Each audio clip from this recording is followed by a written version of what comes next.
Okay? An appraisal is an opinion of value or an estimate of value on a property by a licensed appraiser to determine an estimate or an opinion to determine value of the property. Okay. In order to do an appraisal, you must have an appraiser's license.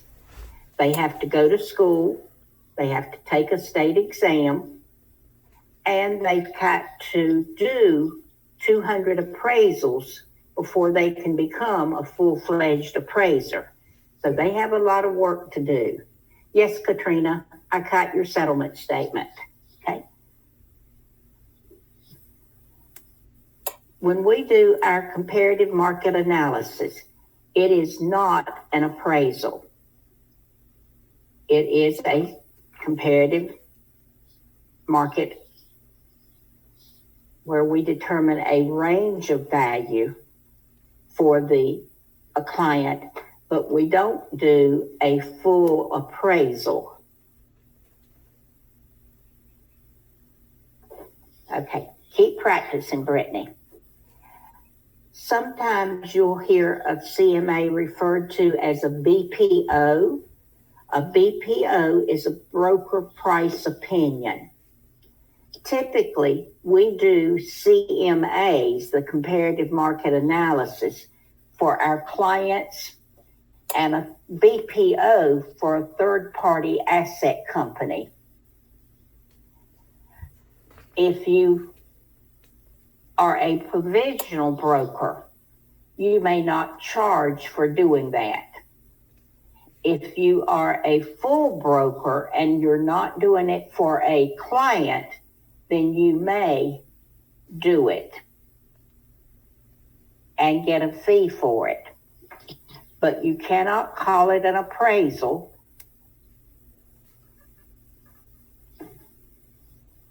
Okay. A BPO can be done for a third party that wants you to determine a probable sales price for a property that is not connected to a loan. If you are asked to do a CMA or a BPO in connection with a loan, then you must turn that assignment down, because that is an appraisal. And appraisals cannot be done by real estate brokers. That would be a violation of our licensing law and a violation of appraisal licensing. Okay. There are both federal and state laws governing how you can become an appraiser. And in North Carolina, that requires that education that I mentioned, as well as working under an appraiser for a certain period of time. CMA is a comparative market analysis. Comparative market analysis is a BPO, and we do that for our clients. For a seller, we do it before they list the property to help them get an idea of what they should list their property for. If we are a buyer client, or if we have a buyer client, we do a CMA for that buyer client so that the buyer will know how much to offer for that property. Generally, when sellers put their property on the market, they list it a little bit higher than what we recommend because they want room to negotiate. Well, if we're working for a buyer client, we want to do a CMA and show them what the actual value of that property is, because it may be less than list price. Okay. We would not do that for a third-party customer buyer, only for a buyer client.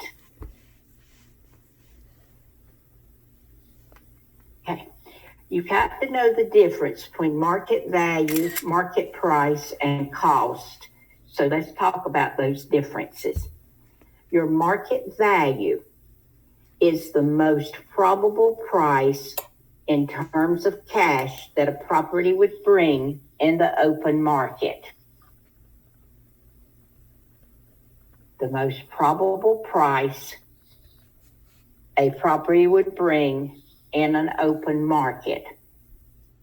It is what a willing buyer is willing to give for the property and what a seller is willing to take for that property. And the property must be exposed to the open market for a reasonable period of time. If a property sells in one day, then it hasn't been exposed to the market for a reasonable period of time. So that probably would not be a comparable you would want to use. When we do the CMA, we choose property in the same area, if possible, that has sold and compare it to our subject property. And if it hasn't been on the market but 1 or 2 days, then it hasn't been exposed that long. Okay.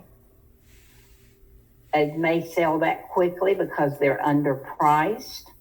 They may sell that quickly because they are in such a good market that there's a great demand in that area and they'll go under contract very quickly.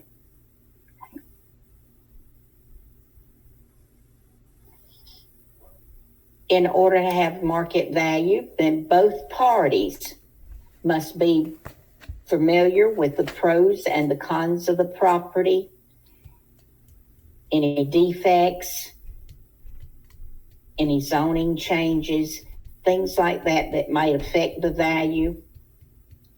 And they've also got to be aware of the highest and best use of that property. Now, as a broker, we cannot determine highest and best use. Only the appraiser can do that. Okay? And in order to have value, it must not have any misrepresentation, no mistake of fact, or no duress, no under the influence of somebody or alcohol or drugs. Everybody has to be of sound mind when they enter into that contract. Well, the grantee doesn't have to be, but the grantor does. Okay, so that was market value, probable price that a property would bring in the open market. But market price is what it actually sells for. Your contract sales price is actual price. And that is a historical fact. Once that deed has been recorded, what it sold for is public knowledge. You can go to the courthouse and look up anybody's property and see what it sold for, because at that point it is public. But up until the time it's recorded, it is confidential information. That's why when we pull comps, we want them to be closed sales.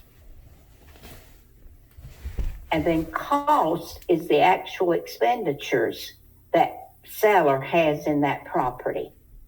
His sales price or purchase price at the time he bought it, plus any improvements that he's done to the property.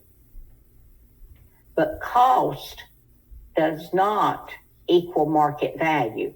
A lot of sellers think it does. They'll say, well, gosh, I paid $200,000 for this house, and I've added another $50,000 in improvements. My house has to be worth more than $250,000. Well, not necessarily. Not necessarily, because we're going to compare that property to other houses in the neighborhood that have sold that are similar to his. And if they only sold for 230,000, then that's going to be the value of his. We're going to talk later about some of the terminology used in appraisal, and you'll see what I mean by that. Okay. In order to have value, every property must have dust. And I want you to think at break time what that dust might be. It's an acronym. And I have 950.